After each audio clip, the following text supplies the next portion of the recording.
After 2 months of no patches, the highly anticipated 2.1.3 patch notes finally dropped alongside the Hero Beta. I was originally going to do a reaction video to the patch, but the video was an hour long and I realized there were some serious issues I wanted to talk about.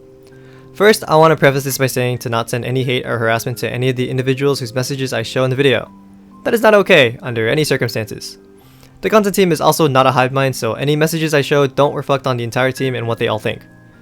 I am making this video to spread awareness and give my feedback as someone who has thousands of hours in this game and makes content on it out of genuine love for the game.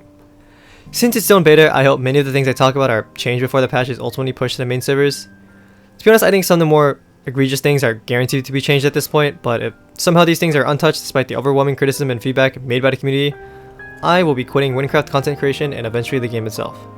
I don't want the entire video to be negative, so let me first talk about what I liked in this patch.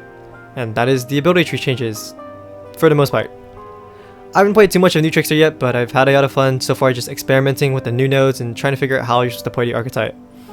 And many of the other changes, such as the sharpshooter changes, are things I actually originally suggested in my script for the 10-hour video before cutting that section out. There's also 27 new aspects allowing for more options, especially for archetypes that didn't really have much before in terms of aspect choices. Many of the cosmetic changes are also pretty nice, such as the updated disguises and revamped pets that you can actually pet without having to spend 170 USD. There's also many more miscellaneous changes and fixes that were a net positive for the game, but that's where the good things end. And now I want to talk about what I believe to be the worst problem with this patch, the new monetization options and the pay to win. The new patch introduced a new rank called Hero Plus as well as many other rank changes. Now I don't have any issues with adding more ranks or new perks to pre-existing ranks, for the most part. What I do have a problem with is taking things away. Players without a rank, who I'll just refer to as nons for the rest of the video, by default have 6 class slots. This is a perfect number. There's 5 classes in the game, so you can have one of each and one extra slot for whatever you want, whether it be one of the alternate game modes such as Hardcore, Iron Man, and Crafted, or just storage space. However, with the new patch, this number is cut in half. Current nons don't use any of the slots they have, but any future players who join the game will be stuck with just 3 slots. Now there's 2 ways the patch attempts to justify this decision. For one, the deletion timer is significantly reduced to make up for it. But I can assure you most players probably do not want to delete one of their fully maxed classes to try out one of the other 2 classes, especially when there's a chance that they don't enjoy that class or that class gets significant changes in the future that they don't enjoy. The other justification used is the fact that ranks are now buyable with Silver Bowl shares, an item players can buy with real money in a store and sell either for in-game money on the trade market to other players. After the patch, each Silver Bowl share will become equivalent to roughly $1 USD as opposed to the current 5. And right before the patch, a Silver Bowl share was around 1 stack of LA and some quantity that ranged from a few LA to somewhere in the 20s, I'll say. But I'll round down to 1 stack. Assuming this number also drops to a fifth in value, that is about 13 LA per share. To get VIP rank, which would give you 2 extra class slots, which is still less than the 6 you'd originally get for free, you would need 15 shares or 195 LA, aka about 3 stacks of LA. Oh, also VIP just doesn't get additional trade market slots anymore. Okay. 3 stacks is not that much money in the grand scheme of things, but it is a lot to ask for out of every new player if they want to play every class at endgame, especially for something that used to be free. If you're a new player after the patch, then well, sucks for you I guess. You should have played the game a week ago before they took away your rights. And that estimate I gave is after lowballing the price of shares, and assuming it doesn't go up, which is unlikely given all the new things you can use them for. In actuality, new players will probably have to spend way more than 3 stacks in order to get VIP. Earlier, I also said that I don't mind a new rank and new perks, but ranks now give their own ability points. What this means is that basically, with VIP Plus and above, you get access to some ability points earlier than you would usually up to 6 points. Now, although this feature technically doesn't give you an endgame advantage, it very obviously gives you a massive advantage when it comes to progression. The argument I saw in favor of this feature was that it could reignite players by allowing them to get a few abilities early on to prevent that feeling of slow progression. Now, are there players who would want this? Probably. But I think giving players early access to certain abilities messes with the natural progression and the way players were meant to interact with pieces of content. Bosses that were designed to be a challenge to level 50 players now get steamrolled by people who have access to abilities they wouldn't have until level 62. All because they spent more money than you. If skill progression is a problem, I don't think this is a good solution, since as early as level 80 you now have access to every ability point. And there are 26 more levels you can get. 26 levels where you don't get access to any new abilities you couldn't have gotten before. Now at the end of the day, it is up to the player to decide whether or not you want these extra points, and it doesn't affect any other players and their enjoyment of content. Except that part isn't true. The game has 2 raids you can consider pre-endgame, Nest of the Gritsing and Nexus of the Light.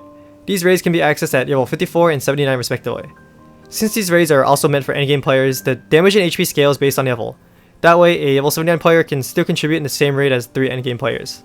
Now, there are already ways to take advantage of this system, so-called level scaling, by bringing really strong builds at lower levels to basically nuke the boss. But now, level 80 players can run Nexus AI with all 45 ability points. Not only does this make level scaling even stronger, it also just gives players with ranks an unfair advantage compared to other players at that level.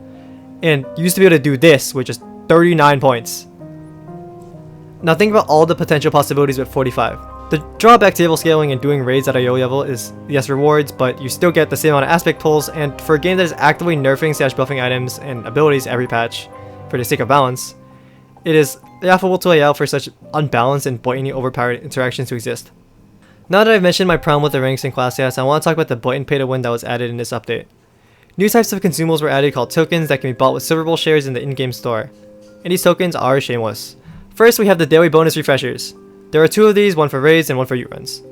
Normally you get 1 daily bonus per raid / U-run a day, and that bonus gives you extra pulls and a free reroll. But now you can use these tokens to refresh the daily bonus and get it again. Doesn't seem too terrible, right? I mean, a few pulls and a reroll is not going to ruin the economy, except for the fact that you can stack these, including on top of the normal daily bonus. This means for U-running you can get 70 pulls and 7 rerolls, which is 560 effective pulls without engaging with the content at all. Combine this with sacrifices and pulls you get normally from a U-run, and you can get an insane amount of pulls and rerolls at a rate that would not be possible without these tokens. Which, reminder, you can buy these for real money. Let's say you get 210 pulls in an initial U-run. With the tokens and Silver Bowl daily bonus, you now have 280 pulls, meaning as long as you get 2 stacks in a run, you will now have 280 pulls bare minimum guaranteed the next day, using the plus 70 pulls you get from the tokens and daily bonus. And with 7 rerolls, that puts you at 2,240 effective pulls every day in 1 U-run for very minimal work. This token translates to not just more mythics flooding the market, but also a higher chance of expensive mythics like warps or shinies, which can then be sold for massive amounts of in-game money. Wynncraft has made it more viable to get a 9 to 5 job and pay money than to actually meaningfully engage with the content it has produced. And speaking of shinies, you have to be kidding me. You can now reroll shiny trackers, meaning that cool shiny with a good tracker you spent a whole week running for or dumping tens of stacks of Elion can now be obtained with $5.99 or however much money it costs. Speaking of shinies, they also added several new trackers, and most of them are awful. This makes it even harder for sought after shinies with trackers like mobs killed or raids won to show up. But hey, wanna know what you can do? Buy the tracker reroll token and gamble real money or stacks of LA trying to get the tracker you want in a pool that just got diluted with shit like items identified, crates opened, and boss altars won. Make a problem, solve the solution. Awesome. And another thing about shinies, you know how before they were enchanted? Well, yeah, say goodbye to the purple aura you had before, because now they're all piss colored. And if you want to change the tint color, you have to buy a Silver Bowl subscription. But I think, having to buy a subscription is a pretty fair trade-off for being able to choose whatever color you want as opposed to just purple. Except you don't have access to everything, because if you want every tint option, you need to be a member for 3 years and 20 days. Even basic colors like purple, which you had before for free by the way, and without waiting, require a month worth of Silver Bowl. A Silver Bowl subscription lasts 14 days and costs 6 shares, meaning if you want every tint, you need almost 80 shares and wait 3 years. Now, I have many other minor grievances like why do bombs have a massive white shockwave in the sky whenever they are thrown that you can see even when you're in a raid, but I finished talking about my major issues with the upcoming patch. So now I want to talk a bit about some of the responses I saw. Several CT members have given their opinion on the patch, and I want to reiterate that you should not harass these people. They were not responsible for these changes, and many of them didn't even know that some of these changes were happening. Like, the entire U-Run team did not even have a say regarding the tokens. Why? But I do want to respond to some of the statements made. Regarding the 3 class layouts, it is not reasonable to tell new players should have just logged into Wynncraft before you knew what Wynncraft even was, or just get rid of your max level class that you spent many hours on so you can play a class you might not have enjoyed playing, or give me your money or spend in-game money for something that 99% of players got for free. And another thing I saw was claiming that the patch is not pay to win since every item in the game is still technically obtainable without spending real money, and the game itself is PvE, not PvP. Therefore, stuff like ability point loans and tokens are not technically pay to win. I think this argument is terrible. It doesn't matter that the game is PvE because things like daily reset tokens will drastically affect the economy, which affects everybody. And it's very demotivating as a player to have put in so many hours grinding this game when now it's more optimal to throw my credit card at it instead of playing the game. And for some reason, it's just okay now to ruin the balance of 90% of the game's content. Finally, telling the player base that we could have actually made it even worse is not a good idea and will only piss people off even more. It just feels so out of touch that these changes even made it to a beta, especially when Wynncraft made an April Fool's joke about absurd pay-to-win perks and then actually added half of them to the game. It's not just the blatant pay-to-win, but also the fact that things that you once had access to have just been taken away and locked behind a paywall or a wait wall. Many of these things are probably going to be changed given the massive amount of feedback, but to be honest, I've lost a lot of faith in the people in charge. I cannot in good conscience recommend this game to new players anymore, knowing that at any moment basic things we've had for years can just be taken away. And if this patch somehow goes through, as is, which again, very small chance considering how awful it is and the amount of backlash it has gotten, I will be quitting Wynncraft content creation and move on to a game that I think respects its player base a bit more than as a wallet or credit card.